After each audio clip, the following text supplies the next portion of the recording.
निष्ठेचे पाईक वैभव नाईक. मुंबई गोवा महामार्गाचे काम अद्यापपर्यंत पूर्ण झालेले नाही.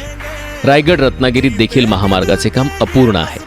जोपर्यंत महामार्गाचे काम पूर्ण होत नाही, सिंधुदुर्ग जिल्ह्यातील MH07 गाड्यांना टोल माफी होत नाही, तोपर्यंत सिंधुदुर्गात टोल सुरू करू देणार नाही, अशी भूमिका शिवसेनेने घेत आमदार वैभव नाईक यांच्या नेतृत्वाखाली ओसरगाव येथील टोल नाक्यावर लेन अडवून ठिय्या आंदोलन छेडले आणि जिल्ह्यात सुरू होणारा टोल नाका बंद पाडला.